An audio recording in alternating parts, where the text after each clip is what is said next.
Let's go. I'm looking at myself again. Hey guys, welcome back to another Sketchbook Sunday video. So in this video, I actually had a plan going in, and that was that I wanted to do a spread that had some floating islands, and I wanted to play off of last week's theme, which was roots and nature and that kind of thing. And I really wanted to emphasize that idea in these islands by putting very root-like structures underneath of them. I also bounced around a little bit, but for the most part I focused on the islands, and I also used quite a few more cool colors this week, whereas last week I was very focused on warm colors, which is something I don't do a lot of in my artwork. So I hope you guys enjoy the process, and yeah, I'll see you there. So as I mentioned in the introduction, the main idea that I had going into today's recording was that I just wanted to do some floating islands, and I knew that I wanted to play with the idea of roots, and I had this very specific shape in mind, and I did end up with something that was very similar to what I had pictured in my head. And I would like to expand on this idea at some point in the future. I think it might make a very interesting digital piece, but for the most part, I was just trying to get the concept out of my head, and it's been there for a few days, so it had had plenty of time to sort of develop into something that I could be proud of. So something you may notice with this piece is that I did continue with the idea from my last video, which was the idea of working with the watercolor first and then doing the line work on top of that. And part of this was stubbornness because I was irritated that the last time I had tried this, it didn't turn out as good as it had in my head. So I kind of wanted to give it a second shot. It is a little bit different because this is a much more scribbly kind of line work. I used a ballpoint pen instead of a brush pen, and just all around it's a very different style than what I typically do. But I did feel as though this scribbly line work would work very well with the idea of a rough sort of roots concept. And I am much happier with the way that this turned out than the last time I attempted to do the watercolor first.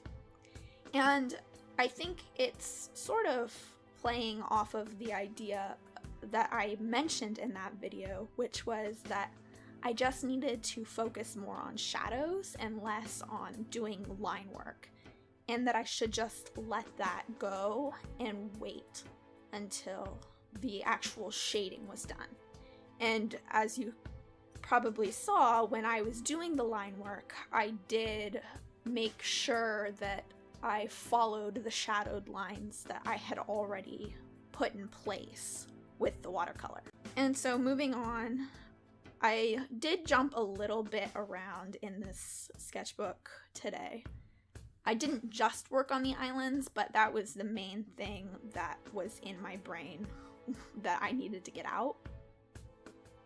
But I did some photo studies based on a photograph that I took of some shells that my dad found when he was taking a tree out, and one of them actually had a little snail inside of it. I guess we put that one back, but it was something that I found very intriguing to look at, and I wanted to sort of document it and capture that in not only my sketchbook, but just in my sort of repertoire of things that I've drawn. And I did keep coming back to this page with the islands because it was the main thing that I went into this thinking about. And I really wanted to bring it to a point where I could really be proud of what I had created. And it's a little bit different than what I did last week, because last week I was very scattered and there's nothing wrong with that. I actually typically tend to work in my sketchbooks in a very scattered kind of way, flipping back and forth and, you know, working very mixed media and very loose. But I had the idea for the islands and I really wanted it to turn out almost like a finished piece. And that is something that I would recommend that you work with in your sketchbooks, because if you do have an idea, I think it's best that you go with it instead of sort of putting it off and saying, oh, maybe I should do a finished piece like this.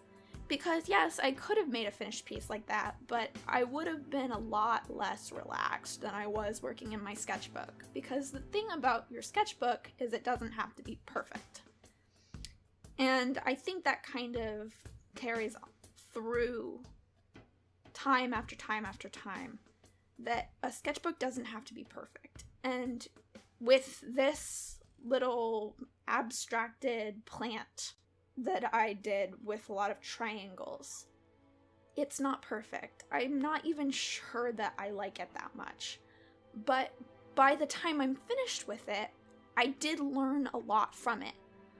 And you'll see a little bit later that I make some notes based on what I learned from this page. So even if you're not in love with the visuals of a page, that's okay too. If you want to create finished artwork in your sketchbook, fine, do that. If you want to just doodle and work on random things, do that. I don't think that there's anyone forcing you to do one thing or another thing, and honestly, my sketchbooks vary so much from page to page that it's almost ridiculous sometimes. But it's experiments and it's learning things. And I mentioned this in the last Sketchbook Sunday video where I said it's an experiment, and if an experiment fails, it's still an experiment that worked because you learned something. A failed experiment is not a failure. There's a quote that essentially says, I didn't fail 1,000 times, I just found 1,000 ways that didn't work.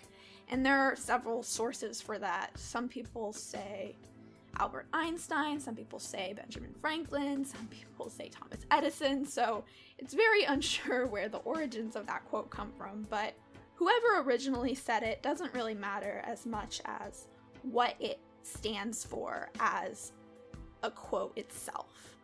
Because failure is not a bad thing in that case, because you're learning what doesn't work. And with the triangle plant abstract experiment, I learned that bright colors, when paired with black, look very somber almost, but when paired with white, they look really bright and fun. But that contrast I hadn't actually acknowledged before I created that sketchbook page. If you look at a lot of my artwork, I use a lot of very dark colors. But I think now it might be interesting to try some very bright colors and then try pairing those with black and seeing what differences I can make in the finished pieces of artwork. So as you can see, I was very sporadic with the way that I approached these pages. The Islands pages is very different than the next spread. I did some cutouts, some doodles, some observations, and in the end, a sketchbook doesn't need to be cohesive. It's not a body of work. It's a place to experiment with ideas and find out what works and what doesn't work. So I hope you guys enjoyed this video. Thank you all for watching, and I will see you guys next time. Bye. So now I'm actually looking at the camera, which is encouraging for everyone involved. Now I'm not. Perfect.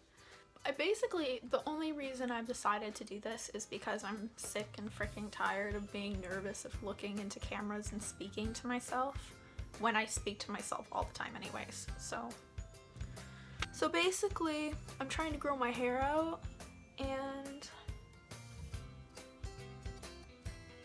just a little bit, like grow it out, I mean, to like right here, and then I'm gonna shave an entire chunk out, so I'm barely growing it out, but I have to deal with like this in-between stages, which is really annoying. So hey guys, no, see, look, I look like I'm about to throw up.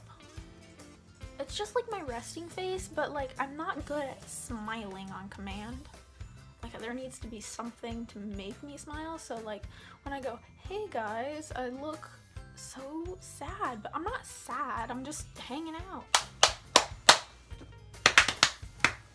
Like nobody cares. Everyone in this house knows that I make videos, so like why am I like this? Whoa, why did I stick a so in there? I say so and because I got rid of in my vocabulary because I was really starting to irritate myself. It was like a freaking drill in my brain. So I got rid of that, and now look at me, I just said so again. Like why can't I end stuff? Like I'm so terrible at ending stuff.